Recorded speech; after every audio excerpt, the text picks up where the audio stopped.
அத்திக்கடவு அவனாசி கூட்டமைப்பு விவசாயிகள் ஏற்பாடு செய்யப்பட்டுள்ள நன்றி பாராட்டு விழாவிலே எனக்கு இவ்வளவு பெரிய பாராட்டை நடத்திய அந்த கூட்டமைப்பினருக்கு எனது மனமார்ந்த நன்றியும் வாழ்த்துக்களையும் இந்த நேரத்தில் தெரிவிப்பதோடு, அந்த நிகழ்ச்சிக்கு வர வேண்டும் என்று அழைக்கின்ற போது அவரிடத்தில் நான் என்ன சொன்னேன் என்று சொன்னால், எங்களை வாழ வைத்து கொண்டிருக்கிற புரட்சித் தலைவர் அம்மாவுடைய திருவுருவப்படங்கள் இல்லை. இந்த திட்டத்தை துவக்கி வைத்த முதலே 2017 அம்மா அவர் சட்டமன்றத்திலே உரையாற்றுகிற போதும் சரி, தனபால் அவர்கள் சட்டமன்றத்தில் இருக்கின்ற போதும் அத்திக்கடவு அவனாசி திட்டத்தை நிறைவேற்றி என்று குறிப்பிட்டார்கள்.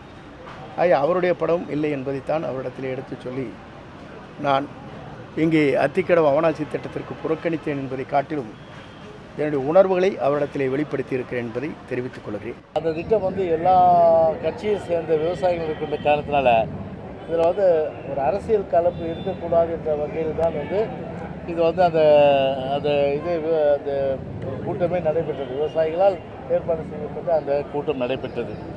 எனவே அந்த வகையில் தான் இது பார்க்க வேண்டும். அம்மாவின் படத்தை போடவில்லை என்பது போடணுங்கிறது பேசிக்கான விஷயம். ஒரு முன்னாள் முதலமைச்சராக இருந்தவங்கள அரசியலெல்லாம் தாண்டி அந்த திட்டத்திற்கு அடிக்கல் நாட்டியவர்கள். இன்னும் சொல்ல போனால் பழனிசாமி இவராக முதலமைச்சர் அறிவிச்சார் அந்த ஸ்கீமை. அம்மா அவர்களுடைய ஆட்சியின் நீட்சியாக அவர் உட்கார்ந்திருந்ததில் பண்ணது. அதனால் இந்த பதிலெல்லாம் சும்மா மலுப்பல் தானே தவிர இது அம்மாவையும் புரட்சி தலைவரையும் அசிங்கப்படுத்துகின்ற விதமாக அந்த பதில் இருக்கு. வட்ட செயலாளர் கோகுலேந்திரா பார்த்தா பதவி போயிடும் நினைக்கக்கூடிய ஒன்றை நீங்கள் தயவு செய்து புரிந்து கொள்ள வேண்டும். எங்க இந்த இதுல எங்களுடைய போட்டோவை நானும் தம்பியும் தானே சுத்திக்கிட்டு இருக்கேன். எங்க 2 பேரோட போட்டோவை இப்படி ஒரு இதுல போட்டா எங்களுக்கு ஒரு சந்தோஷம் இருக்காதா? எங்களுக்கு ஒரு மகிழ்ச்சி இருக்காதா? நான் யாருக்குமே தொந்தரவு கொடுக்கறது இல்லை. நான் யாருக்கிட்டையுமே குரூப்பிசம் பண்றது கிடையாது. அது இண்டோர் மீட்டிங்கில் அவங்க ஒரு வெளிப்படையாக பேசியிருக்கிறாங்க. அவங்களோட அந்த மனக்குறை எதுவாக இருந்தாலும் அவர் பொதுச்செயலாளர்கிட்ட அது முறையிடலாங்க. எடப்பாடி பழனிசாமி அவர்கள் பொதுச் செயலாளராக பொறுப்பேற்ற பிறகு 11 முறை தோல்வி அடைந்திருக்கிறார். இப்படி தொடர் தோல்வி அடைந்த ஒரு அரசியல் தலைவர் அவராகத்தான் இருக்க முடியும். இதிலிருந்து அண்ணா திராவிட முன்னேற்றக் கழகத்தை வெற்றி பாதையில் அழைத்து செல்வதற்கு அவருக்கு எந்த விதமான தகுதியும் இல்லை என்பது இன்றைக்கு நிரூபணமாகி இருக்கிறது. அங்கே இருக்கக்கூடிய தலைவர்கள் எல்லாமே வெறுப்போடு தான் இருக்கிறார்கள். இன்றைக்கு கட்சி அவருடைய கட்டுப்பாட்டில் இருக்கிறதா என்பதை அவருடைய முன்னாள் அமைச்சர்களாக இருந்தவர்களே இன்றைக்கு பேசுகின்ற பேச்சுக்கள் உங்களுக்கு எடுத்துக்காட்டும். எனவே கட்டுப்பாட்டிலே கட்சியை கொண்டு வருவதற்கு அவர் இன்றைக்கு படாத பாடுபட்டு கொண்டிருக்கிறார். வணக்கம், இது கேள்விக்களம். அஇஅதிமுகவுடைய மூத்த தலைவர்களில் ஒருவரான திரு செங்கோட்டையன் கட்சிக்குள் தலைமைக்கு எதிராக திடீரென்று அதிருப்தியை வெளிப்படுத்தியிருக்கிறார். இன்று நடந்த அஇஅதிமுகவினுடைய டெல்லி அலுவலக திறப்பு விழாவிலும் கூட கலந்து கொள்ளாமல் அவர் புறக்கணித்திருக்கிறார். கோஷ்டி பூசலை, அதிருப்தியை இன்னொரு முன்னாள் அமைச்சர் திருமதி கோகுலேந்திரா வெளிப்படுத்தியிருக்கிறார். அடுத்தடுத்து வெடிக்கக்கூடிய இந்த கோஷ்டி பூசல் என்பது எதை காட்டுகிறது என்ற ஒரு வினா இருக்கிறது. கட்சிக்குள் தங்களுக்கு முக்கியத்துவம் இல்லை என்பதற்காக எடப்பாடி பழனிசாமி அவர்களுக்கு எதிராக குமுறலை வெளிப்படுத்துகிறார்களா, அல்லது இதன் பின்னால் வேறு சக்திகள் இருக்கின்றனவா, தேர்தல் கணக்குகள் இருக்கின்றனவா என்கிற கோணங்களை பேசப்போகிறோம். நம்மோடு அரசியல் விமர்சகர் திரு ரவீந்திரன் துரைசாமி அவர்கள், மூத்த பத்திரிகையாளர்கள் திரு பிரியன் அவர்கள், திரு SP லட்சுமணன் அவர்கள், அஇஅதிமுகவுடைய ஆதரவாளர் திரு பொங்கலூர் மணிகண்டன் அவர்கள், இதோடு சென்னை உயர்நீதிமன்றத்தினுடைய மூத்த வழக்கறிஞர் திரு தமிழ்மணி அவர்கள். அனைவருக்கும் வணக்கம். நான் பிரியன் சாரோட முதல் பார்வையை கேட்கணும். ஒரு அதிருப்தி திடீர்னு வெடிக்கிறது இல்லை. பல நிகழ்வுகள், பல தருணங்களுக்கு பிறகுதான் அந்த கோபமோ அதிருப்தியோ வெளியில் வரும். திரு செங்கோட்டையன் அந்த கட்சியில் ஒரு ரெஸ்பெக்டட் லீடர், கோகுலேந்திரா 2 முறை அமைச்சராக இருந்தவங்க. பொதுவெளியில் இப்படி பேசுறதுன்றது கட்சிக்கு உள்ளே இருக்கிற ஜனநாயகத்தை காட்டுதுன்னு பார்க்குறீங்களா, இல்லை ஏதோ அடுத்து வரக்கூடிய நாட்களில் ஒரு சிக்கல் வரப்போகுதுன்றதோட வெளிப்பாடா? இல்லை, இன்றைக்கி அவர் வெளிப்படுத்திய அந்த அதிருப்தின்றது ஏற்கனவே அவருக்குள்ளே இருந்த அதிருப்திகளோட ஒரு ஒட்டுமொத்த வெளிப்பாடாக தான் நான் பார்க்குறேன். ஆக்சுவலாக இதுக்கு முன்னாடி அவருக்கு பலவிதமான அதிருப்திகள் இந்த கட்சி மேலே இருந்திருக்கும். குறிப்பாக பார்த்திங்கன்னா இந்த விழாவை பொறுத்த மட்டும் பார்த்திங்கன்னா வேலுமணிக்கு கீழே அவர் பேரை பேனரில் போட்டிருக்காங்க போல் இருக்குது. ஒரு சீனியர் லீடராக இருந்திருக்காரு.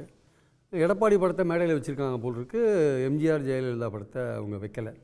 அதே மாதிரி இதுக்கு முன்னாடி அவருக்கு என்ன வருத்தம்னா, ஈரோடு ஈஸ்ட் டிசிஷன் எடுத்தபோது அவரை வந்து கேட்காத அங்கே கேண்டிடேட் விஷயத்தில் அவரை கன்சல்ட் பண்ணலன்ற ஒரு வருத்தம் அவருக்கு இருக்குது. அந்த இடத்துல எலெக்ஷனில் போட்டி போட்டிருந்தா செங்கோட்டையன் வந்து ஒரு முக்கியமான ஒரு நபராக இருந்திருப்பார். அவர் தான் அங்கே பிரச்சாரத்துக்கு இன்சார்ஜாக இருந்திருப்பார். ஸோ நம்மளுடைய இம்பார்ட்டன்ஸை வந்து அவங்க அவாய்ட் பண்ணுறாங்க அப்படின்ற ஒரு எண்ணம் வந்து அவருக்கு வந்திருக்கு. பல்வேறு காலகட்டத்தில் இந்த கட்சி வந்து தேர்தல் தோல்விக்கு பிறகு அவங்க அமைச்ச ஒரு முக்கியமான ஆய்வு குழுவிலே கூட திரு செங்கோட்டையன் அவர்கள் இடம்பெறலை. வேலுமணி, தங்கமணி போன்றவர்களும் மற்றவங்களும் தான் 10 அமைச்சர்கள், முன்னாள் அமைச்சர்கள்லாம் இடம்பெற்றிருந்தாங்க. அது கூட அதிருப்தியாக இருக்கலாம். பட் இப்போ திடீர்னு இப்போ பேசுறது எதுக்கு சார்? இல்லை, எடப்பாடி தலைமையேற்ற பிறகு நடந்து வர சில விஷயங்களில் அவருக்கான முக்கியத்துவம், ஒரு சீனியர் லீடராக எம்ஜிஆர் காலத்திலேருந்து அமைச்சராக இருந்தவர், அதுலேருந்து கட்சியில் இருக்கார். ஒரு சீனியர் லீடராக அவருக்கான ஒரு சரியான முக்கியத்துவம் கொடுக்காத ஒரு நிலை இருக்கிறதுனால தான் அவர் இந்த சந்தர்ப்பத்தை பயன்படுத்தி கொண்டு தன் அதிருப்தியை வெளிப்படுத்தியிருக்கிறார். இந்த ஒரு காரணம் அவருக்கு அமைஞ்சிருக்கு. இதுக்கு முன்னாடி அவருக்கு வேறு பல அதிருப்திகள்லாம் இருந்திருக்கு. அவருக்கு வேலுமணிக்கு கொடுக்குற இம்பார்ட்டன்ஸ் அவருக்கு பிடிக்கல, கொங்கு மண்டலத்திலே அது பிடிக்கலன்றது அந்த கட்சிக்காரங்களே சொல்கிறாங்க. ஆக்சுவலாக வேறு பல கட்சிக்காரங்களும் சொல்கிறாங்க. அது அந்த கட்சியோடைய எடப்பாடியோடைய விருப்பமாக வச்சுக்கோங்க. அது வேலுமணியோட இம்பார்ட்டன்ஸு அந்த கட்சிக்காரங்களுக்கு மற்றவங்களுக்கு பிடிக்காத இருக்கலாம், அது வேறு விஷயம். ஸோ நம்மளுடைய பாயிண்ட் என்னென்னா, Sengottaiyan as a senior leader அவருக்கான இம்பார்ட்டன்ஸ் அவர் கொடுக்கப்படலை. அவர் பல விஷயங்கள் அவர் வந்து கலந்து ஆலோசிக்கலை போன்ற பல விஷயங்கள் வந்து அவருக்கு வந்து ஒரு அது பர்சனலான முக்கியத்துவம் இல்லை அப்படின்றது ஒன்று. இதே வந்து ஒரு லார்ஜர் பெர்ஸ்பெக்டிவில் பார்த்தீங்கன்னா, அதிமுக தலைமையை கேள்வி கேட்டதில்லை. 2ஆம் கட்டத்தில் இருக்கக்கூடிய தலைவர்கள் பொதுவாக வந்து ஒரு தலைமை திமுகவோ அதிமுகவோ ஏற்றுக்கொண்ட தலைமைன்னு ஒன்று வந்துட்டா பிரச்சனைகள் என்ன இருந்தாலும் உள்ளுக்குள்ளே தான் பேசுவாங்க. வெளிப்படையான புறக்கணிப்பு, வெளிப்படையாக போய் பேசுறது கூட்டங்கள்லையே அப்படின்றது நடக்காது. இப்போ வெளிப்படையாக வர்ற ஒன்று வந்து திரு எடப்பாடி பழனிசாமி அவர்களுக்கு உள்ளுக்குள்ள நெருக்கடி கொடுக்கறதுக்கான முயற்சி நடக்குது அப்படின்னு பார்க்குறதா, இல்லை அவருடைய தலைமை வீக்கன் ஆகுது அப்படின்னு பார்க்குறதா, இல்லை அவங்கள புறக்கணிக்கிற இடத்துக்கு எடப்பாடி போயிட்டாரு அப்படின்னு பார்க்குறதா? இல்லை, நீங்கள் அடிப்படையாக பார்த்தீங்கன்னா, இப்போ அதிமுகவில் ஜெயக்குமார் போன்றவர்கள் சொல்வது என்னென்னா, இந்த விழாவே வந்து ஒரு விவசாயிகள் ஏற்பாடு செய்த விழா அப்படின்றாங்க. பட் வந்து அது வந்து நான் அதை வந்து முழுசாக நம்பலை. இது வந்து ஒரு அதிமுக ஸ்பான்சர்டு விழா தான். அது அதிமுககாரர்கள் தான் இதை ஏற்பாடு செஞ்சுருக்காங்க. அவங்களுக்கு என்னென்னா, இந்த திட்டத்தில் அதிமுக எடுத்த நடவடிக்கைகளை மக்களுக்கு சொல்லி அது ஓட் பேங்க்குக்கான ஒரு விஷயமா இருக்கிறதுனால அந்த விஷயத்தை, இந்த விழாவை வந்து ஏடிஎம்கே பின்னணியில் தான் அது எடுக்கப்பட்டிருக்கு ஆக்சுவலாக. அதனால் செங்கோட்டையன் சொல்கிறத பார்த்தீங்கன்னா, அவர் முன்னாடியே வந்து இந்த படங்கள்லாம் போட சொல்லியிருக்காரு, அவங்க போடலை. பட் நம்மளுடைய பாயிண்ட் என்னென்னா, வந்து செங்கோட்டையன் வந்து ஓப்பனாக வந்து எடப்பாடி எதிர்த்து வந்திருக்காருன்னா, அவர் ஏற்கனவே பல விதமான அதிருப்திகளுடைய உச்சக்கட்ட வெளிப்பாடாக தான் இதை கொண்டு வந்திருக்காரு. ஆக்சுவலாக அதிருப்தியோடைய வெளிப்பாடு. அது மட்டும் இல்லை, எடப்பாடியோடைய தலைமையை வந்து அவர் சேலஞ்சு பண்ணுறாருன்னா, இதுக்கு முன்னாடி ஜெயலலிதா இருக்கும்போது யார் இது மாதிரி ஓப்பனாக பேசியிருப்பாங்களான்னு ஒரு கேள்வி கேட்குறாங்க. பேசியிருக்க மாட்டாங்க. ஆனால் இப்போ வந்து செங்கோட்டையன் மாதிரியே தமிழ்நாடு முழுக்க பலர் இந்த மனநிலையில் இருக்காங்க. ஏன்னா ஒரு குறிப்பிட்ட குரூப் வந்து அந்த கட்சியோட கட்சியை தங்கள் பிடிக்குள் வைத்திருக்கிறார்கள் எண்ணம் வந்து பல பேருக்கு அந்த அதிமுகவில் இருக்கிறத பார்க்குறோம்.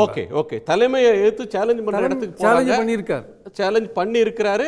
அந்த உணர்வோடு பலர் இருக்கிறாங்க. அவருக்கு ஏற்கனவே எடப்பாடி அவர்களை தள்ளுறாங்கன்னு சொல்றீங்க. வெளிப்பாடு இது ஆக்சுவலாக. ஓகே, நான் திரு தமிழ்மணி அவருடைய கோணத்துக்கு திரு தமிழ்மணி, அது விவசாயிகளுடைய நிகழ்வுன்னு அதை பார்க்க முடியாது. அதற்கு பின்னால் அதிமுகவோட ஸ்பான்சர்ஷிப் இருந்திருக்கு.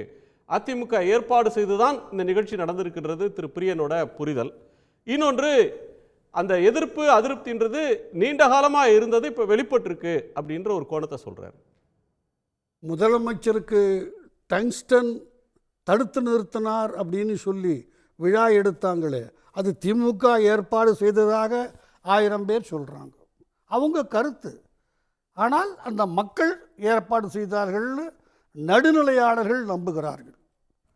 அதை நீங்கள் திமுக ஏற்பாடு பண்ணிச்சுன்னு ஏற்றுக்கொண்டால் இது அதிமுக ஏற்பாடு பண்ணிச்சுன்னு சொல்லலாம். மற்றபடி எல்லாருக்கும் ஒரு கலரை கொடுக்கறது, எதிர்கட்சியில் இருக்கிறவங்க அதைத்தான் செய்வாங்க, எதிர் அணியில் இருக்கிறவங்க.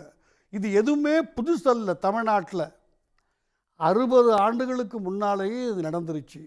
அண்ணாவுக்கும் கலைஞருக்கும் கொஞ்சம் மன வருத்தம். மாநாடு, கலைஞரை பேச சொல்கிறாங்க. கலைஞர் எதை பேசினாலும் நமக்கு வம்பு வந்துடும், சிக்கலாயிடும், நமக்கும் அண்ணாவுக்கும் கோர்த்து விட்டுருவாங்கன்னு நேராக போய் 4 வார்த்தை பேசினார். அண்ணா சூரியனை போன்றவர், சுய ஒளி உள்ளவர், நாங்களெல்லாம் அவர் ஒளியை வாங்கி பிரதிபலிக்கிற சாதாரண சந்திரன்கள். அவ்வளவுதான் அவர் பேசுனது. அண்ணா அதுலேயும் விடலை. பார்த்தீங்களா கருணாநிதி என்ன சொல்கிறாரு? நான் சுட்டரிக்கிற சூரியனா, அவர் குழு குழு சந்திரனா. எனவே இந்த கோத்துடுறது, அவங்க வாயில் சொல்லாததை நாம் சொல்கிற உச்சரிக்கிறது, இதெல்லாம் தமிழ்நாட்டு அரசியலுக்கு புதிதல்ல, தமிழ்நாட்டு மக்களுக்கு புதிதல்ல. அவருக்கு இப்ப செங்கோட்டையை வெளிப்படுத்தியிருக்கிற உணர்வை இப்ப அண்ணா கலைஞர் போன்றவர்கள் வெளிப்படுத்தினது அவங்க எல்லாம் சொல் வன்மை நா வன்மை மிக்கவர்கள், சொல் சிலம்பம் ஆடக்கூடியவங்க, ஒரு சொல்லுல ரெண்டு பொருளை வச்சு பேசக்கூடியவர்கள். அதை தமிழ் கூறும் நல்லுலகம் 2 தலைமுறையாக ரசிச்சிருக்கு. இன்னைக்கு நடக்கிற அதிமுக உள் விவகாரம் அப்படின்னு ஒன்று எடுத்துக்கிட்டா, இந்திரகுமாரி கோகுல இந்திரா தன்னுடைய மனக்குமுறலை வெளிப்படுத்துறாங்க. அது உட்கட்சியில் இருக்கிற ஜனநாயகம், கட்சி அமைப்புக்குள்ள இருந்து அவங்க பேசுறாங்க. திரு செங்கோட்டையன் வெளிப்படையாகவே புறக்கணித்து விட்டு எம்ஜிஆர் ஜெயலலிதா படம் இல்லை, அதனால எனக்கு போக பிடிக்கல அப்படின்னு சொல்லிட்டு இன்னைக்கு தலைமை கழகத்துக்கு முக்கியமான ஃபங்க்ஷனுக்கு வரல. ஸோ ஒரு அதிருப்தியை ஸ்ட்ராங்காக வெளிப்படுத்துறாரு அப்படின்னு பார்க்கிறதா, இல்லை போர்க்கொடி கலகக்குரல்னு திரு பிரியன் சொல்றது மாதிரி அதை பார்க்கிறதா? இது இபிஎஸ்க்கு மீதான ஒரு தாக்குதல்னு என்னால் ஒரு 0.5% கூட எடுத்துக்க முடியல. அவருக்கு சொல்கிறதுக்கு நியாயம், ஒருவேளை அவரை போய் விழாவுக்கு கூப்பிட்டாங்களான்னு கூட எனக்கு தெரியாது. யாராவது தெரிஞ்சவங்க இருந்தால் சொல்லலாம். இல்லை செங்கோட்டையனை போய் ஒரு 50 பேர் விவசாயிகள் கூப்பிட்டாங்க சார், கூப்பிட்டாங்க. நீங்கள் கூப்பிடாம கூப்பிட்டாங்கன்னு சொல்லி அவரே சொல்லியிருக்கார். கூப்பிட்டாங்க பர்சனலாக கூப்பிட்டாங்க. உண்மை சார். எப்படி கூப்பிட்டாங்க, மரியாதையாக கூப்பிட்டாங்களா? 1000 பிரச்சனைகள் இருக்கிறது உங்களுக்கு தெரியும், எனக்கும் தெரியும். எனவே அவர் இந்த இபிஎஸ்ஸை எந்த விதத்துலையும் தப்பாக பேசலை. இபிஎஸ் போஸ்ட் அடித்தாலும் விட்டு போச்சுன்னு அவர் சொல்லவும் இல்லை. நாமளா இது அந்த காலத்தில் 60 ஆண்டுகளுக்கு முன்னால் இன்னைக்கு இபிஎஸும் செங்கோட்டையனும் என்ன ஸ்டேட்டஸோ அதுதான் அன்னைக்கு அண்ணாவுக்கும், அண்ணா முதலமைச்சர் அல்ல, கலைஞர் மந்திரி அல்ல, இருந்துச்சு. அதற்கு பிறகு அவங்க தங்களை எஸ்டாப்ளிஷ் பண்ணிக்கிட்டாங்க, தவிர்க்க முடியாத தலைவராக மாறிட்டாங்க. எனவே இது கோர்த்து விடுற முயற்சி. திரு இபிஎஸ்க்கு ஒவ்வொரு நாளும் ஆதரவு அதிகமாகி கொண்டு வருகிறது. தான் தலைப்பை விட்டு தாண்டி வெளியே போக விரும்பலை. அதனால் அவர் மீது ஏற்படுகிற காழ்ப்புணர்ச்சியால் சில ஊடகங்கள் கண்டுபிடிப்பது, அவர் ஒரு வார்த்தை கூட செங்கோட்டையன் சொல்லலை இவர் காரணம் எதுக்காகன்ட்டு. ஒன்று, அந்த அம்மா முன்னாள் அமைச்சரை பொறுத்த வரைக்கும் தன்னை மதிக்கலேன்னு சொல்கிறாங்க. இருக்கலாம். திரு எடப்பாடி மதிக்கலன்னு சொல்லல, மாவட்ட செயலாளர் மதிக்கலன்ற அளவுல தான் அது இருக்கு. கட்சி கூட்டத்துக்குள்ள தான் பேசிருக்காங்க. திரு எஸ்பி லட்சுமணனோட கோட்டை கேட்கணும். சொல்றேன், திரு லட்சுமணன் தனக்கு மரியாதை இல்லைன்னு சொல்றாங்க. பதவியில் அவங்க கிட்ட பல முறை சொல்லிட்டேன், பதவியில் இருந்தால் தான் அரசியல்வாதிய சொந்த கட்சிக்காரன், இன்னொரு கட்சிக்காரன், அதிகாரிகள், பொதுமக்கள் எல்லாரும் மதிப்பாங்க. இல்லைன்னா நான் அந்த அளவுக்கு நடந்துக்கணும். அந்த அம்மா மற்றவர்களை கவர்ந்து இழுக்கிற அளவுக்கு நடந்து கொள்ளவில்லை என்று அந்த அம்மாவே சொன்ன ஒரு கன்ஃபெஷன் ஸ்டேட்மெண்ட் இது. அவ்வளவுதான். இதில் எடப்பாடிக்கு நீங்களும் ஒத்துக்கிட்டீங்க, எடப்பாடிக்கு எந்த சம்பந்தமும் கிடையாது, எந்த லீடருக்கும் எந்த சம்பந்தமும் கிடையாது. Okay sir, okay. திரு லட்சுமணன், தமிழ்மணி சார் சொல்லக்கூடிய 2 பாயிண்ட். ஒன்று எடப்பாடி பழனிசாமி அவர்களுக்கு நாளும் ஆதரவு பெருகி கொண்டே வருகிறது, அதனால் காழ்ப்புணர்ச்சியில் ஊடகங்கள் இதை பெருசு பண்ணுறாங்க. செங்கோட்டையன் எங்கேயுமே எடப்பாடி பழனிசாமி அவர்கள் மீது எந்த குற்றச்சாட்டையும் சுமத்தலை. அப்படி இருக்கும்போது மோதல் இருக்கிறது மாதிரி காட்டுறதும் அல்லது விமர்சனம் இருக்கிறது மாதிரியோ புகைச்சல் இருக்கிற மாதிரியோ சொல்கிறது தவறான புரிதல் அப்படின்னு சொல்கிறாரு. உங்கள் புரிதல் என்ன? எடப்பாடிக்கு நாளுக்கு நாள் ஆதரவு பெருகுங்கிறது தலைப்பை தாண்டிய விஷயம்னு அண்ணன் தமிழ்மொழி சொன்னதை நானும் ஒத்துக்கிறேன். அதனால அதை பத்தி விரிவா வாதிக்க வேண்டாம். அதற்கான தரவுகள் சமீபத்துல எதுவும் வரல. அவர் சொன்ன ஒரு விஷயம் உண்மை. செங்கோட்டையன் எடப்பாடிக்கு எதிராக போர்க்குரல் எழுப்பல, அது நம்பர் 1. கோகுல இந்திரா வாயிலிருந்து வந்த வார்த்தைகளும் செங்கோட்டையன் வாயிலிருந்து வந்த வார்த்தைகளும் இரண்டும் ஒன்றல்ல. 2 கருத்து வெளிப்பாடுகளும் வெவ்வேறு விதமானவை. முதல்ல அந்த வித்தியாசத்தை புரிஞ்சுக்கணும். அரசியல் ரீதியாகவும் சரி, கட்சி அமைப்பு ரீதியாகவும், அரசியலமைப்பு சட்டப்படி பதவி வகித்தது அடிப்படையிலும் சரி, எடப்பாடியை விட வெகு சீனியர் செங்கோட்டையன். அப்படிப்பட்ட செங்கோட்டையன் சசிகலாவின் தேர்வாக எடப்பாடி முதலமைச்சர் ஆன பிறகு அந்த அமைச்சரவையில் ஒரு அமைச்சராக, எடப்பாடிக்கு கீழே ஒரு அமைச்சராக வேலை செய்த போது கூட, நிர்வாக ரீதியாக, துறை ரீதியாக கேள்விகள் வந்த போதும் இந்த அரசு முடிவு செய்யும் சொல்லியிருக்கிறார். ஓபிஎஸ் தொடர்பான உட்கட்சி விவகாரங்கள் கேட்டபோது கூட கட்சி தலைமை முடிவெடுக்கொண்டு அந்த எடப்பாடிக்கு உரிய மரியாதை அவர் கொடுத்து கொண்டேதான் வந்தார். எந்த இடத்திலும் கட்சி தலைமை பொறுப்பில் இருந்த எடப்பாடிக்கோ ஓபிஎஸ்க்கோ எதிராக அவர் எந்த காலத்திலும் கருத்து சொன்னதில்லை. அமைச்சராக இருந்த போது மட்டுமல்ல, படுதோல்வியை சந்தித்த நாடாளுமன்ற தேர்தல் முடிவுகளுக்கு பிறகும் கூட சசிகலாவை சேர்ப்பது, ஓபிஎஸ்ஐ சேர்ப்பதெல்லாம் கட்சி தலைமை தான் முடிவு செய்யும். ஒவ்வொரு முறையும் எந்த இடத்திலும் தான் கட்சி தலைமைக்கு கட்டுப்பட்ட தொண்டன் என்கிற அந்த வரையறையை செங்கோட்டையன் மீறியதே கிடையாது.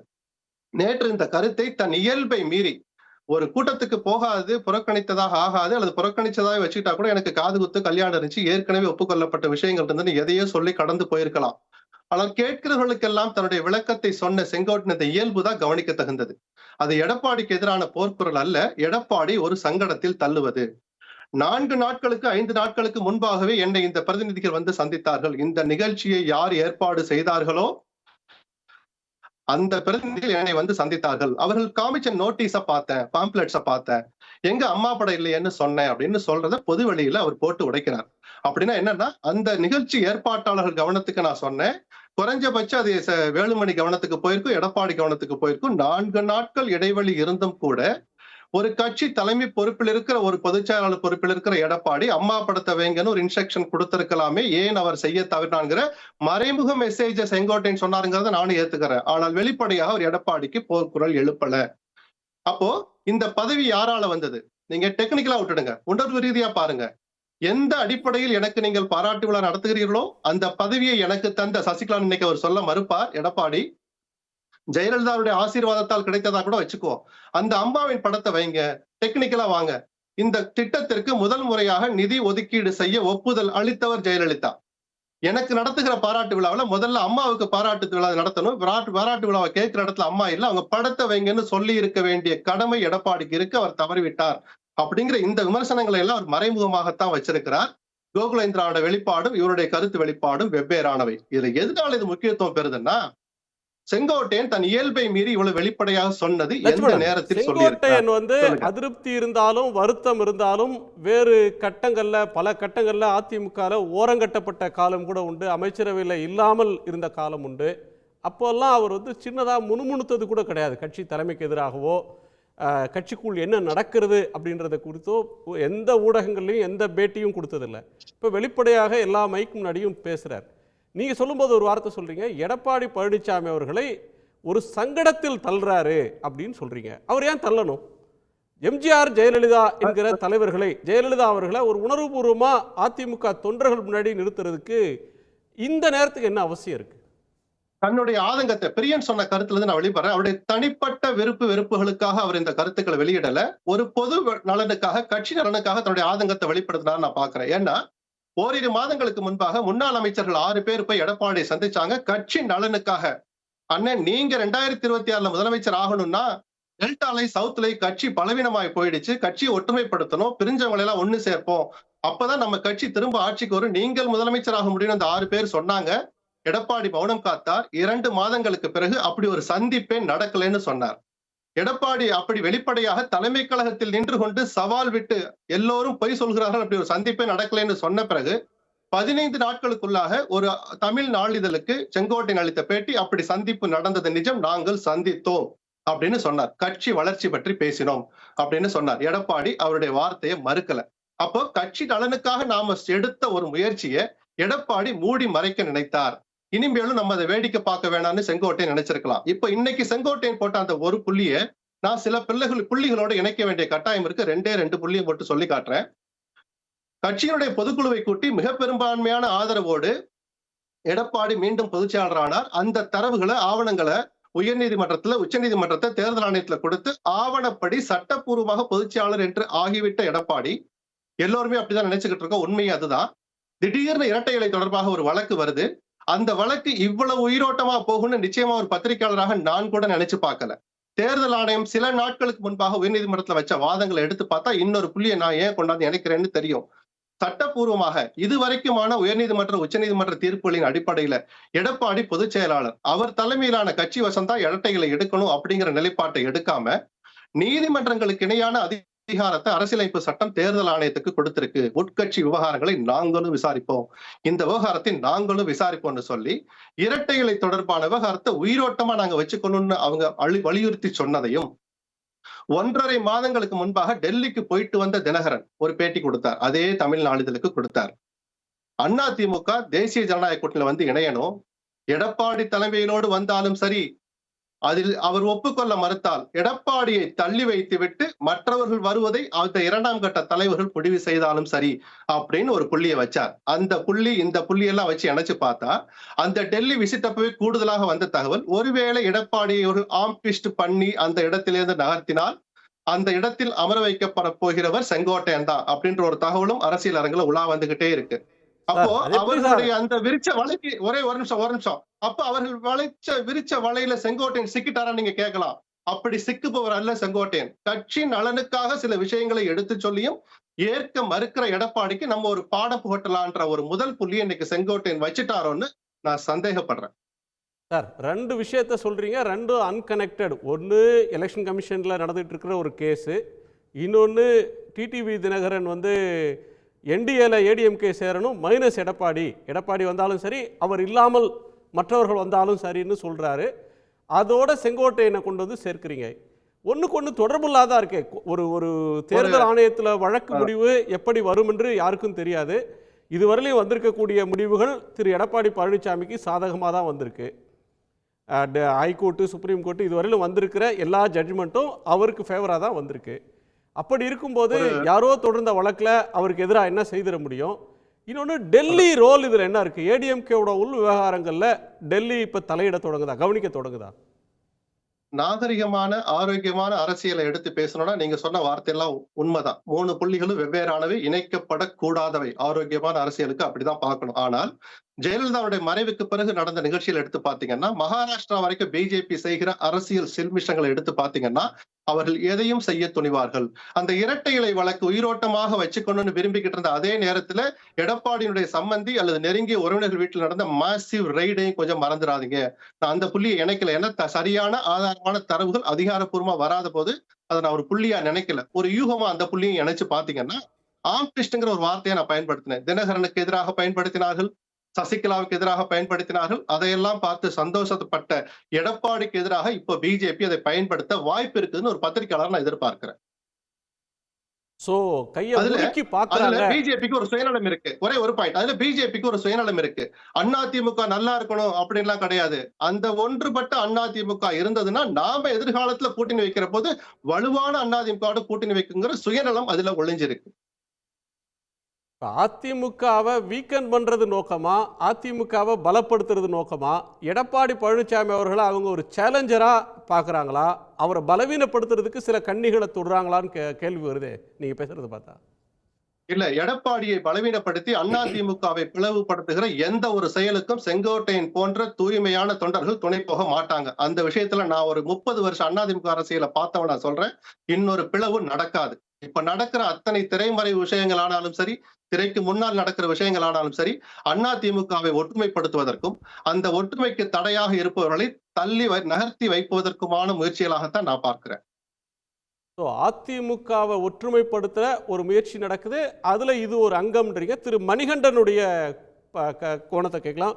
அதிமுகவை ஒற்றுமைப்படுத்துவதற்கு எடப்பாடி குறுக்க நிற்கிறார், அதற்கு எதிராக ஒரு கொந்தளிப்பை செங்கோட்டையன் லேசா விட்டு பார்க்குறாரு அப்படின்னு ஒரு ரீடிங்க லட்சுமணன் சொல்றாரு.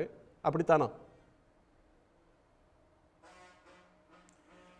2026ஆம் ஆண்டுங்க அனைத்திந்திய அண்ணா திராவிட முன்னேற்ற கழகம் ஆட்சி அமையும். எடப்பாடியார் முதலமைச்சர் ஆவார். நிச்சயமாக ஜார்ஜ் செயின் கோட்டையில் கொடியேற்றுவார். அருகில் அமைச்சராக நின்று மாண்புமிகு அண்ணன் கே. செங்கோட்டையன் அவர்கள் அதை ரசித்து பார்ப்பார். இதுதான் நடக்கப் போகிறது. ஏனென்றால் எடப்பாடியார் அவர்களை பொறுத்தவரையில் அவர் நேற்று பேசிய அந்த நிகழ்ச்சி, அதுக்கு முன்பாக சொல்கிறேன், 1989 நான் ஒரு பள்ளி பருவத்திலிருந்து அந்த அவினாசி அத்திக்கடை போராட்டத்தில் பங்கெடுத்த முறையிலும் நேற்று அந்த விழாவில் பங்கெடுத்த முறையில் நான் தெளிவாக சொல்கிறேன், அவர் மிகச்சரியாக பேசினாருங்க. அதாவது நான் ஒரு பிறவி பயனை அடைந்து விட்டேன் என்கிற அளவுக்கு இன்னைக்கு விவசாயிகள் வந்து ஒட்டுமொத்தமாக சார் இன்னைக்கு வந்து அரசியல் விமர்சகர்கள் பத்திரிகையாளர்கள் வந்து தெரியாமல் பேசலாம். ஆனால் அங்கே நடந்த விழா என்பது முழுக்க முழுக்க விவசாயம் நடத்தப்பட்ட விழா, டங்ஷன் மாதிரி அல்லங்க. ஏன்னா அங்கே திமுக, காங்கிரஸ், பாஜக உட்பட அனைத்து அரசியல் கட்சியும் வந்தாங்க. உண்மையை சொன்னால் முன்னாடி நம்ம முக்கியமான திமுக கூட்டணி இருக்கிற முக்கியமான கட்சி தேர்ந்தவர்களே முன்பையில் உட்காந்து ரசித்து பார்த்தா நீங்கள் வேணாலும் வீடியோ எடுத்து பாருங்க. அப்போது அந்த அளவுக்கு ஒட்டுமொத்த விவசாயிகளும் பாராட்டப்பட்ட ஒரு விழா. அந்த விழா சரி, விவசாயிகள் நடத்துகிற கட்சி சார்பட்ட ஒரு விழா அப்படின்னா அதில் வந்து அன்னூருக்கும் சத்தியமங்கலத்துக்கும் ரொம்ப பக்கம்தான். அந்த ஊர் அரசியலும் அத்திக்கடவு பற்றி திரு செங்கோட்டையன் தெரியாதவர் இல்லை. யார் விழா நடத்துகிறாங்கன்னு அவருக்கு தெரியும். அப்படி இருக்கும்போது அவர் வந்து ஒரு இம்ப்ராக்டிக்கலாக நடைமுறைக்கு ஒவ்வாத ஒரு டிமாண்டை அந்த விழா குழுவினர்கிட்ட வைப்பாரா? அப்படி நான் வச்சேன், அவங்க கேட்கல, அதனால நான் போகலை அப்படின்னு இப்போ சொல்கிறதுன்றது திரு எடப்பாடி பழனிசாமி கொடுக்குற ஒரு நெருக்கடி இல்லை ஒரு சங்கடம் அப்படி பார்க்க முடியாதா? இல்லை சார், அதாவது நான் ஒரு வெளிப்படையாக பேசுகிறேன், எந்த ஒளிமுறையும் இல்லைங்க. எடப்பாடியார் அவர்களை பொறுத்தவரையில் அவருக்கு நெருக்கடி தருவேங்கிற எண்ணம் நிச்சயமாக மாண்புமிகு அண்ணன் செங்கோட்டையன் அவர்கள் நிச்சயமாக இல்லை. ஏன்னா அதிமுகவில் எந்த சிதைவும் பிரிவும் வந்துவிடக்கூடாது என்பதில் உறுதியாகவும் தெளிவாக இருக்கக்கூடிய மிக மூத்த அண்ணன் செங்கோட்டையன். அரசியல்ல வந்து நாம நினைத்து பார்க்காததும் கற்பனை செய்யாததும் பல நேரங்கள்ல நடக்கிறது உண்டு. அரசியல்ல நீங்க நினைச்சே பார்க்காத செலவுகள் வரும், நினைக்காத இடத்துல இருந்து எதிர்ப்புகள் வரும். இதெல்லாம் கடந்த காலத்துல தமிழ்நாட்டு அரசியல்லையும் இந்திய அரசியலையும் பார்த்திருக்கிறோம். ஏக்நாத் சிண்டேன்னு ஒருத்தர் வருவார்னு அவர் எதிர்பார்த்தாரா? உத்தவ் தாக்கரே எதிர்பார்த்திருப்பாரா அவர் கட்சிக்குள்ள? சார் நீங்க இல்ல அஜித் பவார் இப்படி பண்ணுவார்னு சரத் பவார் நினைச்சிருப்பாரா? புதிதாக எனக்கு ஒரு நெருக்கடி, அதனால அவங்கள்ட்ட மந்திரி பதவியை கொடுத்து போற சிஎம் பதவின்னு ஜித்தன் ராம் மஞ்சிக்கிட்ட நிதிஷ்குமார் கொடுத்தாரு. 3 மாசம் கூட இல்ல அவர் வந்து விசுவாசத்தை மாத்திட்டாரு. அந்த அளவுக்கு போக வேண்டாம் நீங்க சார். ஒரே நிமிஷம் முடிச்சிடுறேன், நான் முழுசா முடிச்சிடுறேன். அதாவது அந்த அளவுக்கு உயரத்தை எட்டாதவர்களுக்கு ஏற்படுகிற பேராசை இருக்கலாம்ங்க. எல்லா உயரத்தையும் பார்த்தவர் அண்ணன் செங்கோட்டையன் அவர்கள். அவருக்கு அந்த மாதிரி நிச்சயமாக இருக்காது. நான் உறுதியாக சொல்றேங்க, அதிமுகவில் எந்த சிதைவும் ஏற்படுத்தவே மாட்டார்.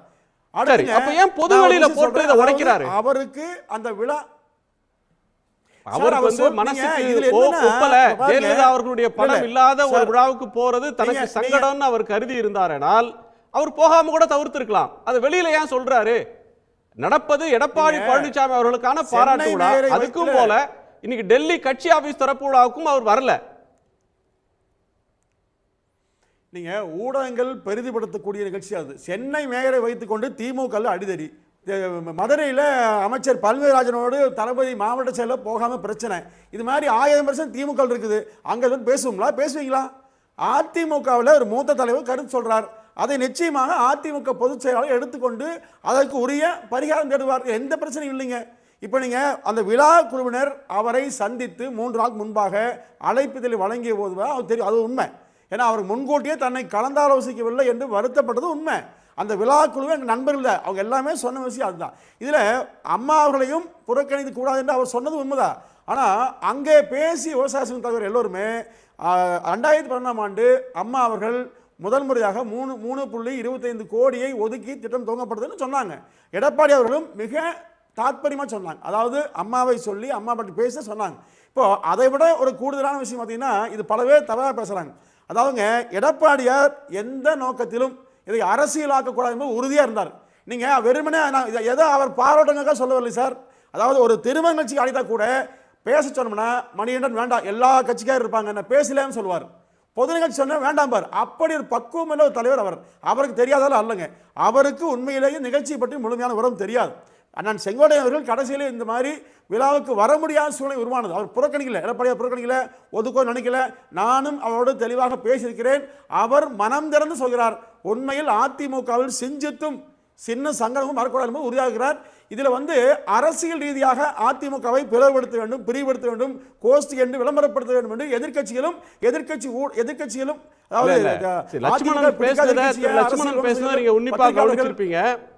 செங்கோட்டையன் அவர்களுக்கு என்று ஒரு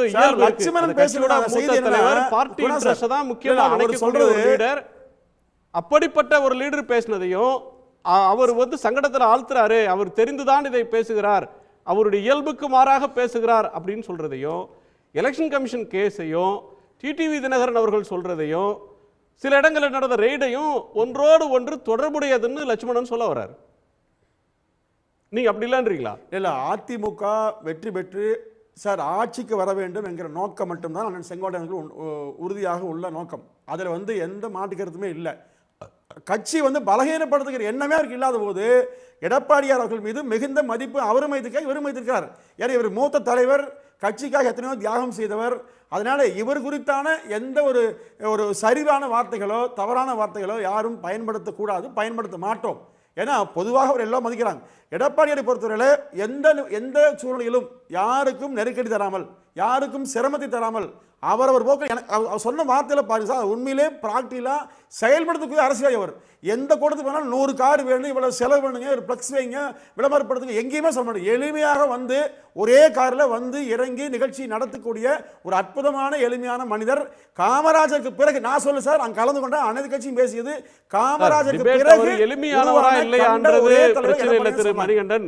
அவர் எளிமையானவர், படோடாபமான அரசியல்வாதி யாரும் சொல்லல, பகட்டான அரசியல்வாதின்னு யாரும் சொல்லல. பிரச்சனை வந்து அவருடைய எளிமையா இல்லையான்றது பிரச்சனை இல்ல. அதே ரீஜன்ல இருக்கிற அவரை போலவே எளிமையான, அவரை போலவே அதிமுக பல ஆண்டு காலம் இருந்த ஒரு செங்கோட்டையன் என்கிற ஒரு தலைவர் இதுல கலந்துக்க முடியாதுன்னு வெளிப்படையா சொல்றதுனால இந்த பிரச்சனைகள் வருது. நான் இன்னொரு கோணத்தை, ரவீந்திரன் துரைசாமி அவருடைய கோணத்தை கேட்டுறேன் சார். உங்க பெர்ஸ்பெக்டிவ் இல்ல சார். நான் முடிச்சிடுறேன் சார், ஒரு நிமிஷம் முடிச்சிடுறேன். அதாவது சார் ஒரே நிமிஷம் குணா சார், ஒரே நிமிஷம். நீங்க திமுக இதை விட எளிமையான, இதை விட வலிமையாக தியாகம் பண்ண நிறைய பேர் இருக்காங்களா? அப்ப உதயநிதிக்கா முக்கியத்துவம் கொடுத்தீங்க, அதை பேசுறீங்களா நீங்க? அப்ப நீங்க திமுக நடக்கக்கூடிய எதையுமே மறைச்சிட்டு அதிமுக விஸ்வரூபமா பூதாகரம் பேசுறீங்க, இது மக்கள் பார்க்க மாட்டாங்களா?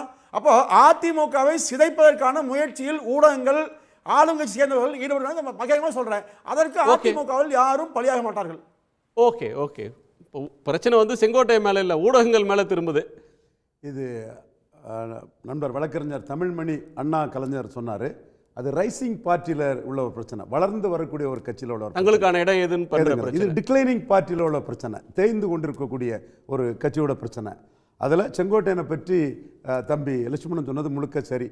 அந்த சசிகலா பிரச்சனை வரும்போது நாம் போய், அதான் செங்கோட்டையன் வந்து கண்ணப்பம் போன பிறகு சசிகலா வர்சஸ் செங்கோட்டையனில் தமிழ்நாடு ஃபுல்லாக அதிமுக தொண்டர்கள்ட்ட ரொம்ப பலமானவர்.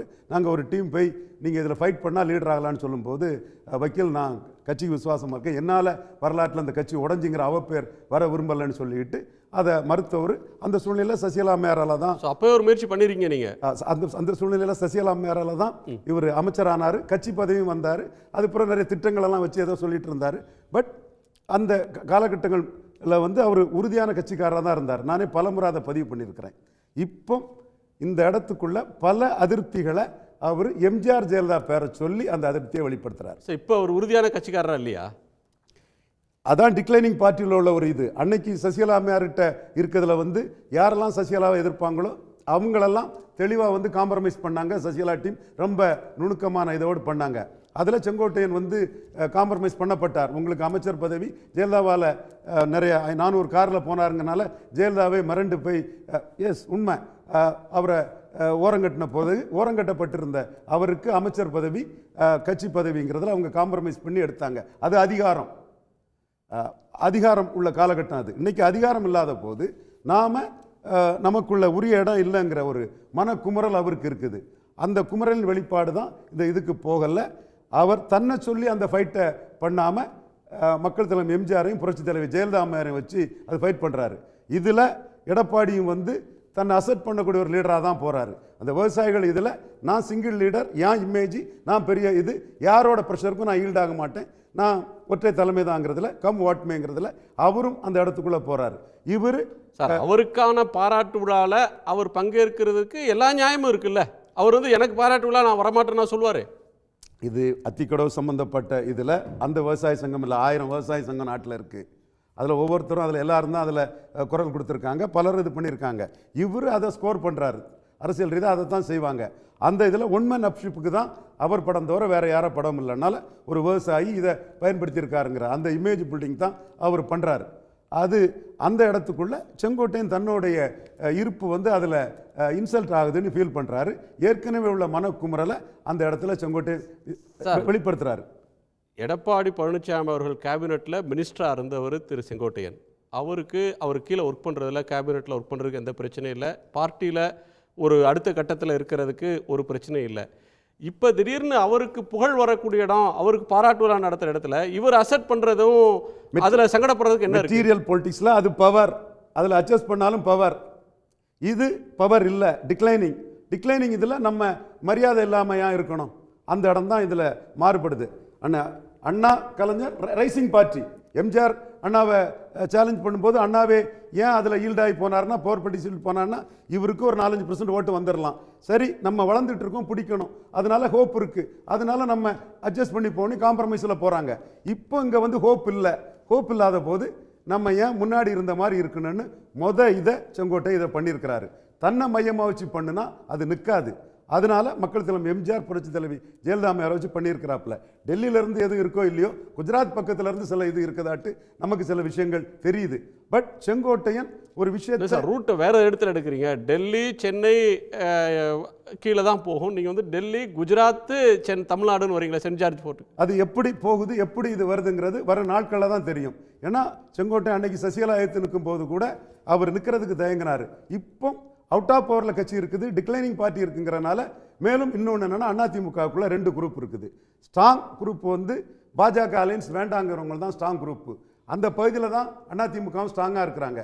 குறிப்பாக வட தமிழகத்தில் இருக்கக்கூடியவங்க, சேலம் பகுதியில் ஐயா எடப்பாடி பழனிசாமி தொகுதியில் எந்த கூட்டணியும் இல்லாமல் அவர் 50,000 ஓட்டில் ஜெயிக்கக்கூடிய அளவுக்கு அங்கெல்லாம் பாஜகவுக்கு ஓட்டே இல்லைங்கிற லெவலில் உள்ள பகுதி வட தமிழகமும் சேலம் பகுதியும்.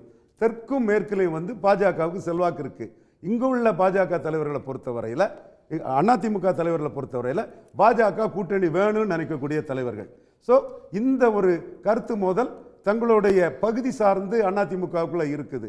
அதுவும் இன்னைக்கு வந்து ப்ரோ பிஜேபி அலையன்ஸ் லீடரும் வந்து லீடரான செங்கோட்டையன் இன்னைக்கு பேச ஆரம்பிச்சிருக்கிறார். செங்கோட்டையன் வந்து ஒரு pro BJP leader, KPM Jayakumar போன்றவங்க ஆன்டி பிஜேபி லீடர். ஏன்னா அவங்கவுங்க சூழல்ல இருந்தா பார்க்குறாரு. இன்னைக்கு ஜெயக்குமார் சொன்னார் பார்த்தீங்களா, கிடையாதுங்கிறத தெளிவாக சொன்னார். என்றால் ஒரு சின்ன பதட்டம் இருந்து அவர்கிட்ட இருக்கக்கூடாதுன்னு நினைக்கிறாரு. ஒருவேளையில் இருந்துருமோங்கிற எண்ணமும் இருக்குது. பட் எனிவே இல்லைங்கிறத அவர் தெளிவாக சொன்னார். கேபிஎம் இல்லைன்னு சொல்லக்கூடியவர், சிவி சண்முகம் இல்லைன்னு சொல்லக்கூடியவர், வீரமணி இல்லைன்னு சொல்லக்கூடியவர், அன்பழகம் இல்லைன்னு சொல்லக்கூடிய தேவையில்லை அவங்களுக்கு. ஏன்னா அங்கே பிஜேபிக்கு 2 ஓட்டு இருந்ததுன்னா 15 ஓட்டு அவங்க பதில பிஜேபிக்கு எதிர்ப்போட்டு இருக்குது.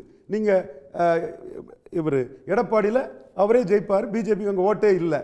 ஆனால் தென் மாவட்டமும் மேற்கு மாவட்டமும் அப்படி அல்ல. அங்கே உள்ள அதிமுக லீடர். சரி, அது கட்சிக்குள்ள பேசி அவங்க முடிவெடுத்துக்க வேண்டிய ஒன்று. இது கட்சிக்கு வெளியில, பொது வெளியில இதை பற்றி பேட்டி கொடுக்குற இடத்துக்கு திரு செங்கோட்டையன் வராரு. அதை அந்த எம்ஜிஆர் ஜெயலலிதா பேரை சொல்லி எடப்பாடிக்கு இமேஜ் அவர் சேலஞ்ச் பண்ண போகிறது தான் சந்தேகத்து இடம் இருக்குது. அதில் பின்னணி இருக்கும்ங்கிறதான் என்னோட பார்வை. அது தம்பி லட்சுமணன் சொல்லக்கூடிய கருத்தை நான் ஒத்துக்கிறேன். ஆனால் நோக்கம் தம்பி சொல்லக்கூடிய கருத்தா வேறையாங்கிறது போக தான் தெரியும். நோக்கம் என்ன? 2 நோக்கம் இருக்குது. ஒன்று, அதிமுகவை பலப்படுத்தி அதிமுகவோட கூட்டு வச்சு அடுத்த நாடாளுமன்ற தேர்தலில் சில சீட்டை பிடிக்கிறது டெல்லியில் இருக்கிறவங்களுக்கு நோக்கமாக இருக்கலாம். இல்லை அதிமுகவை பலவீனப்படுத்தி அந்த இடத்துல பிஜேபியை வளர்றது அவங்க இன்னொரு நோக்கமாக இருக்கலாம். எடப்பாடி லீடராக நிற்பார். நான் 7 வருஷத்துக்கு முன்னே சொன்னதான் இன்றைக்கும் சொல்கிறேன். அவர் லீடராக நிற்பார். அவர் ப்ரெஷருக்கு ஈல்டாக மாட்டார். அப்படி இருக்கும்போது அந்த இடத்துக்குள்ள உள்ள வாய்ப்புகள் குறைவு. அப்படி அது வாய்ப்பு குறைவாக இருக்கும்போது பாஜகவை நம்பி நம்ம இந்த ஏரியாவில் எம்எல்ஏ ஆக முடியும் நினைக்கிறவங்க எந்த அளவுக்கு பாஜகவை நோக்கி வருவாங்களோ அதுதான் அந்த இடத்துக்குள்ள மெட்டீரியலைஸ் ஆகிறதுக்கு வாய்ப்புன்னு நான் கருதுறேன். இப்போ அவசரத்தில் உடனே வந்து we not rush to conclusion, but அந்த பாதை அதை நோக்கி போகிறதாட்டு நான் கருதுறேன். ஓகே, திரு தமிழ்மணி சார், 2-3 புதிய கோணங்களை திரு ரவீந்திரன் துரைசாமி அவர்களோ லட்சுமணனோ சொல்கிறாங்க. உங்கள் தாட் என்ன சார்? சார், நீங்கள் சொன்ன முதல் கோணத்தோடு நான் உடன்படுறேன் சார். அரசியலில் தமிழ்நாட்டில் இந்தியாவில் எது வேணுமானாலும் நடக்கலாம். 26 தேர்தலில் பிஜேபியும் திமுகவும் ஒன்றானா சட்டமன்ற தேர்தலுக்கு அது ஒரு அதிர்ச்சி எனக்கு உண்டாக்காது. இன்னைக்கையில் நான் பலமுறை இதை சொல்கிறேன். 4 கோடி ரூபா படம் ரயில்வே ஸ்டேஷனில் மாட்டிச்சு ஏப்ரல் மாதம். வேற வீணவ் 1 வருஷம் முடிய போகுது. நம்ம ஸ்காட்லாண்ட் யார்ட் நம்மளே சொல்லிக்கிறோம் நம்ம போலீஸை பற்றி. என்ன செய்தாங்க? பாண்டிச்சேரிக்கு போனாங்க,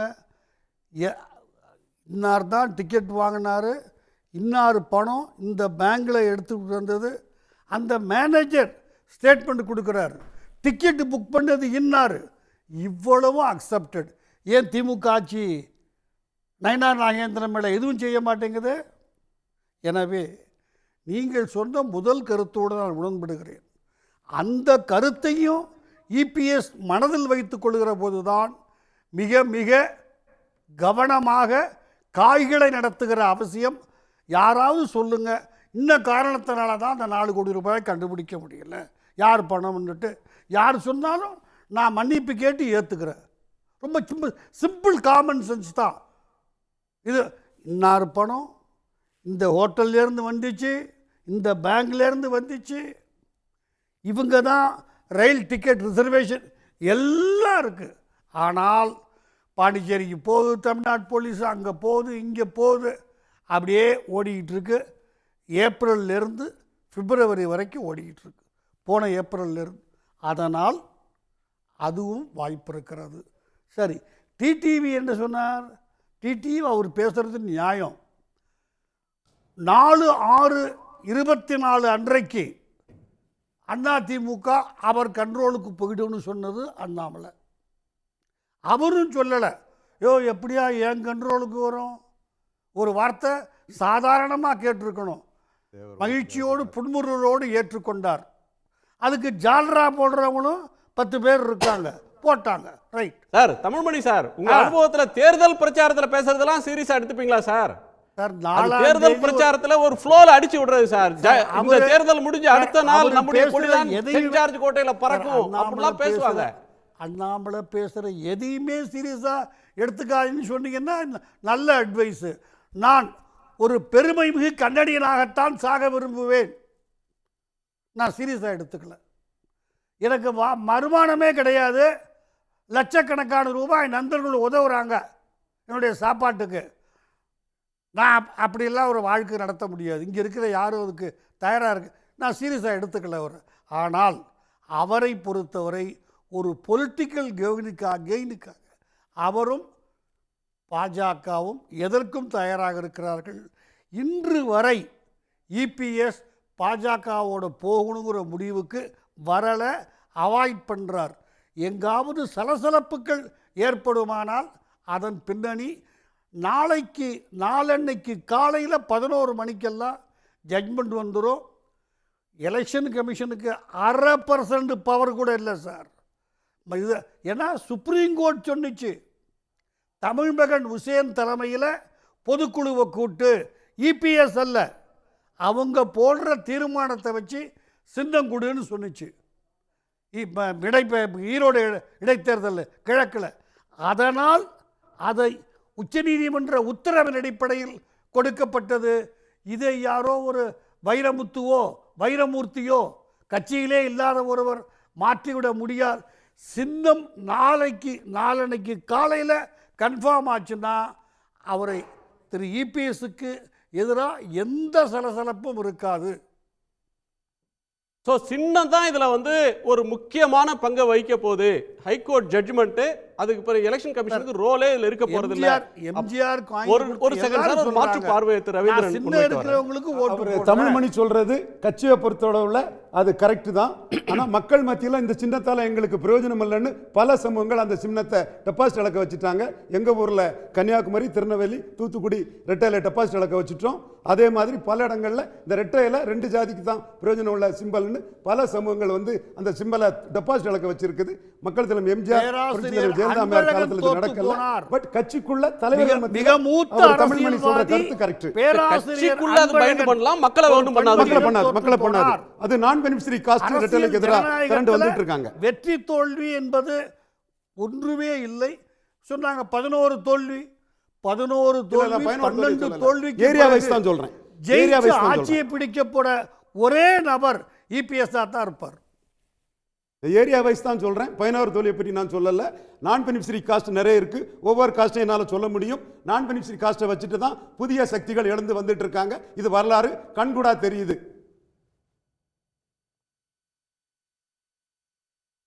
ஸோ இதுக்கும் செங்கோட்டையன் அவர்கள் பேசுறதுக்கும் ஏதாவது தொடர்பு இருக்கா?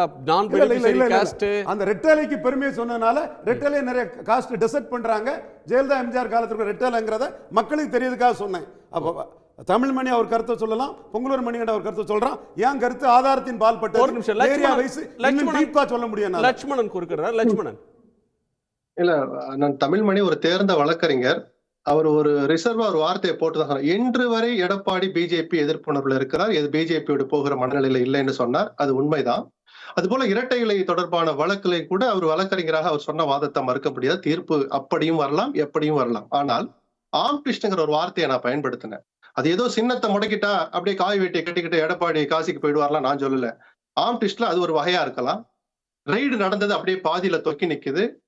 விசாரணை தொடர்கிறதுன்னு அந்த பிரஸ் லிஸ்ட்ல ஒரு வரி இருக்குது. அது எங்க கொண்டு போய் இணைக்க போறாங்க? சில்மிஷங்களை, சாகசங்களை சர்வசாதாரணமாக செய்கிற பிஜேபி அந்த ரெய்டை எந்த அளவுக்கு நீட்டிச்சுட்டு போக போறாங்க அப்படிங்கறதெல்லாம் பார்த்தோம்னா, ஆம்டிஸ்ட்ங்கிற வார்த்தைக்கு பல பரிணாமங்கள் இருக்கு.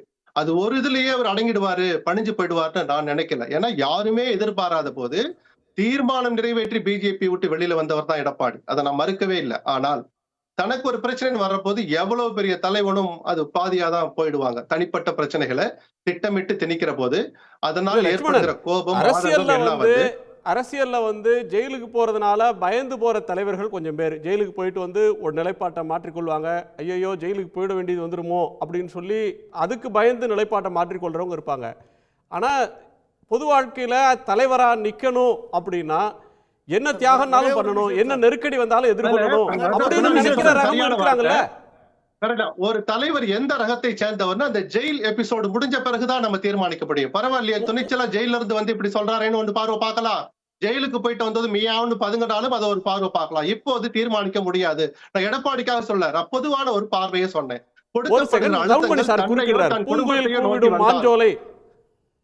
சார், இந்த கேள்வியை நான் டைரக்டாக எடப்பாடிக்கிட்ட கேட்டேன். போன 23வது வருடம் செப்டம்பரில் நான் அவரை சந்திச்சப்ப கேட்டேன். சார், ஒட்டும் இல்லை உறவும் இல்லைன்னு சொல்கிறீங்களே, உங்களால் கீப்பப் பண்ண முடியுமா? உங்கள் தோழர்கள் மீது எத்தனை வழக்குகள் இருக்கிறது? முன்னாள் அமைச்சர்கள் மீது ஏன் உங்கள் மீது வழக்குகள் வராதா? சார், என்னை நம்புகிறவங்க நம்பலாம், மற்றதை பற்றி நான் வருத்தப்படல.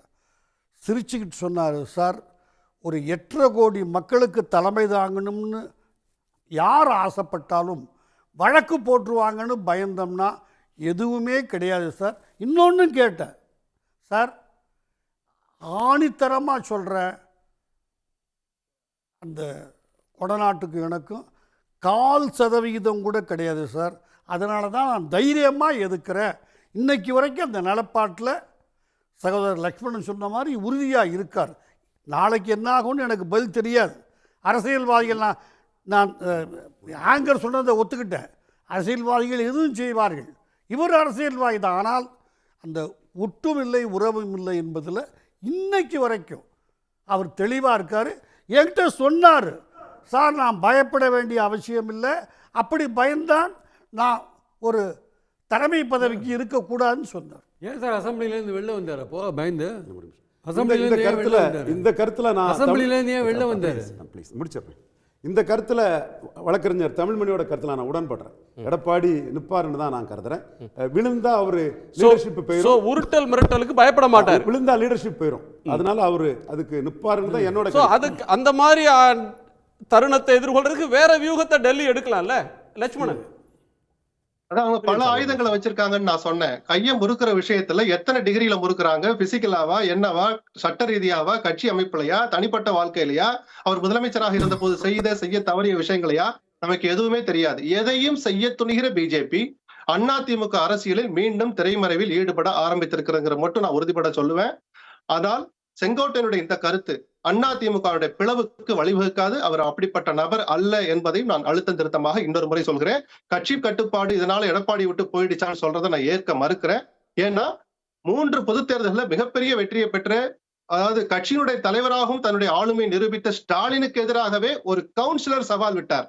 இன்னைக்கு வரைக்கும் ஸ்டாலின் திருநெல்வேலியை சேர்ந்த அந்த கவுன்சிலர் மேல ஒரு திரும்ப கூட நடவடிக்கை எடுக்கல. அதனால அவருடைய ஆளுமை போயிடுச்சு, கட்டுப்பாடு போயிடுச்சுன்னு எடுத்துக்கலாமா? ஆட்சியில் இருக்கிற திமுக அந்த கவுன்சிலருக்கு வேறு விதங்கள பாடங்களை கத்துக் கொடுக்கணும்னு நான் விரும்புறேன். ஒருத்தருக்கு ஒரு பாணி இருக்கும். அதாவது கருத்து மோதல்கள் இல்லாத மாவட்டங்களே இல்ல. தலைநகர்ல இருந்துட்டு கோகுலேந்திரா சொன்னதால நம்ம எல்லாம் வாதிக்கிறோம். கன்னியாகுமரியில, திருச்சியில, மதுரையில இல்லாத கோஷ்டி பூசலா சார்? திமுகலையும் அதிமுகலையும் எல்லா இடங்கள்லயும் இருக்கு. அந்த கோஷ்டி பூசலையும் ஒரு தலைவர் எப்படி சமாளிக்கிறார் அப்படிங்கிறத ஆளுமை பண்பு இருக்கு. எடப்பாடி எப்படி சமாளிக்கிறாருன்னு பார்ப்போம். சார், தலைமையில் இருக்கிறவங்களுக்கு 2 பேர் வேணும் சார். தியாகராய நகர் சத்யாவும் வேணும், கோகுலேந்திராவும் வேணும் அப்படின்னு தான் ஒரு தலைமை கருதும். அதுக்கு 2ஆம் கட்ட தலைவர்களுக்குள்ள பிரச்சனை வர்றப்ப 2 பேரையும் இணக்கமா எடுத்துட்டு போறது எப்படின்னு ஒரு லீடர்ஷிப் நினைக்கும். ஆனா செங்கோட்டையன் அவர்கள் வைக்கிற இந்த அழுத்தம் என்பதோ, அவர் கொடுக்கிற நெருக்கடியோ சங்கடமோ இன்னொரு அதிமுக தலைவருக்கு இல்ல, அதிமுகவோட தலைமைக்கு தர்றாரு. ஸோ அந்த விஷயத்தையும் கோகுலேந்திரா விஷயத்தையும் நம்ம பிரிச்சு பார்க்க வேண்டியது இருக்கு. நீங்க ஒரு முக்கியமான ஒரு அம்சத்தை சொன்னீங்க, அவர் கட்சியினுடைய பிளவுக்கு அவர் எடுத்துட்டு போக மாட்டாரு, அவர் கட்சியோட விசுவாசி அப்படின்றீங்க. அவரை அறிந்தவர்களுக்கு அது நிச்சயமா அதை ஏற்றுக்கொள்ளதான் செய்வாங்க. ஆனால் இயல்புக்கு மாறா ஏன் பேசுறாரு இப்போ? இல்ல, அதான் சார், அதிமுகவுடைய பிளவுக்கு வழிவகுக்குன்னு தெரிஞ்சிருந்து ஓபிஎஸ் கூப்பிட்டு தர்ம யுத்தத்தை தொடங்குங்கள் என்று மறைமுகமாக சொன்ன கட்சி தான் பிஜேபி. ஒரு காலத்துல அதிமுகவை பிளவுபடுத்த நினைத்த பிஜேபி இன்னைக்கு தங்களுடைய சுயநலத்துக்காகவும் சேர்த்து அதிமுகவை ஒற்றுமைப்படுத்த நினைக்கிறாங்க. தமிழ்நாட்டு அரசியலுக்கு 2 திராவிட இயக்கங்களும் நல்லா இருக்கணும்னு நினைக்கிற பத்திரிகையாளர்களை நானும் ஒருத்தன். அதிமுக பலமானால் அது தாங்கள் செய்த பாவங்களுக்கு பரிகாரமாக பிஜேபி இந்த முயற்சியை எடுத்தால் அதை நானும் வரவேற்பேன்.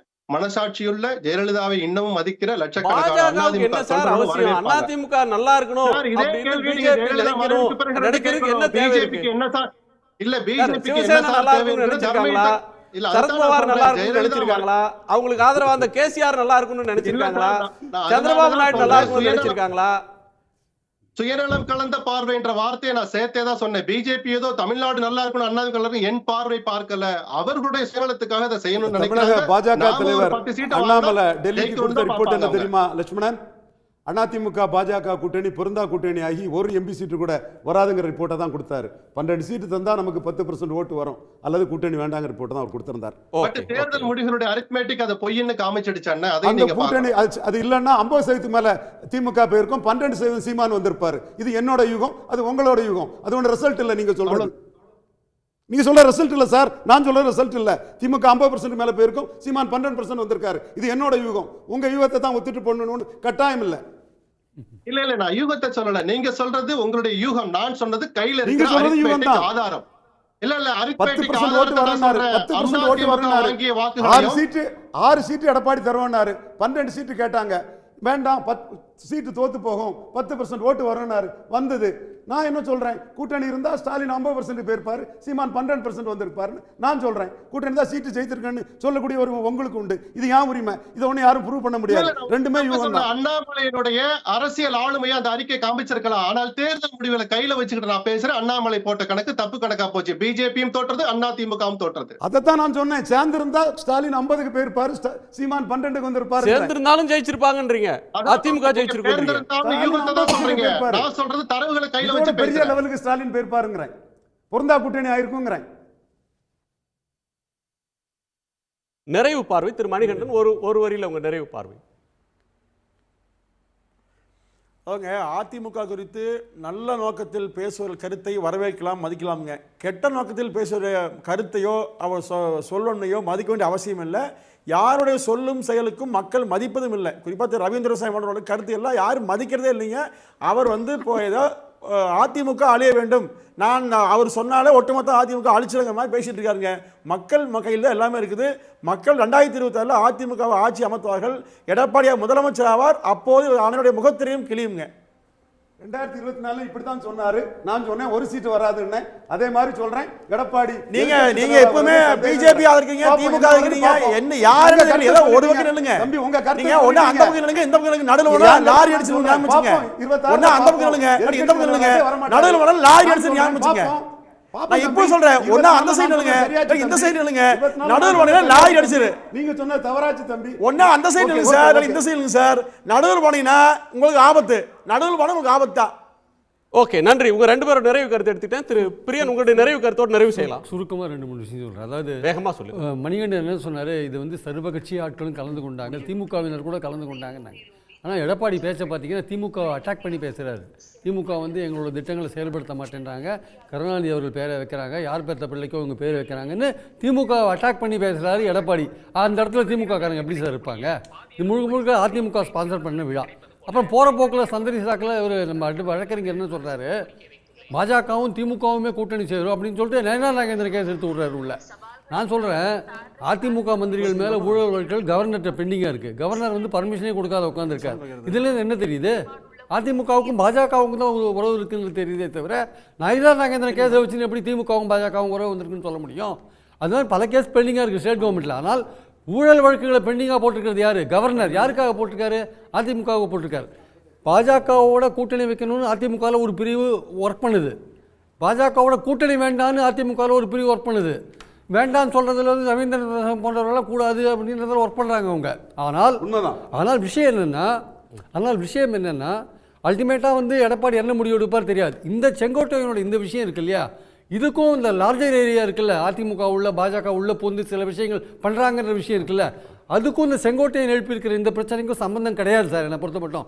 செங்கோட்டையன் முழுக்க இதில் வந்து தினகரன் கூப்பிட்டாரு, இல்லை வேற ஒருத்தர் வந்தார், இல்லை பாஜக வந்து இதை பிளந்து ஏதோ செங்கோட்டையன் மூலமாக அதிமுகக்குள்ள ஒரு சதி செய்து அந்த விஷயங்களும் இதில் கிடையவே கிடையாது. செங்கோட்டையனோட பர்சனல் கிரீவன்ஸ், அவர் ஒதுக்கப்படுகிறார், அதை அவர் வெளிப்படுத்துறார். அவ்வளவுதான். ஆதங்கத்தை வெளிப்படுத்துறார். என்ன மதிங்க, நான் பெரியவர், என்ன நீங்க மதிக்கல, அதான் வெளிப்படுத்தல். தேங்க்யூ. லட்சுமணன் கை தூக்குனீங்க. இல்ல ஒரு சின்ன ஒரு விளக்கம் தான். யாருமே உள்நோக்கத்தோட ஸ்பான்சர்ங்கிற வார்த்தையை பயன்படுத்தல. தாங்கள் நடத்துகிற அந்த சின்ன விவசாயத்துக்கு கூட கஷ்டப்படுற விவசாயிகள் நடத்துற எந்த நிகழ்ச்சியுமே ஸ்பான்சர்டு நிகழ்ச்சின்னு சொல்ற வார்த்தையை இனிமேலும் தவிர்க்கணும். ஏன்னா யார் எந்த கட்சிக்காக பாராட்டு நடத்தாரோ அந்த கட்சியோட மாவட்ட செயலாளர், லோக்கல் அமைச்சர் நிச்சயமா டிஃபால்ட்டா உதவி பண்ணுவாங்க. ஏதோ அவர்களை மறைமுகமா கொச்சைப்படுறது நமக்கு இருக்கிற யாருக்குமே அந்த நோக்கம் இல்ல. அந்த வார்த்தையை இனிவரும் காலங்கள்ல தவிர்க்கணும்னு நான் சொல்றேன். இல்ல, விவசாயிகளை யாருமே இந்த இடத்துல சிறுமைப்படுத்த வேண்டியதோ அல்லது விமர்சிக்க வேண்டியதோ இல்ல. அவங்க சொல்லிட்டேன். அந்த வார்த்தை இந்த ஒரு மணி நேரமா எல்லோருக்கும் நன்றி. நிறைவு செய்யணும். ஒரே வார்த்தை, வசவாளர்கள் வாழ்கின்ற அண்ணா பாதையில நன்றி. வாழ்த்துறேன். நன்றி.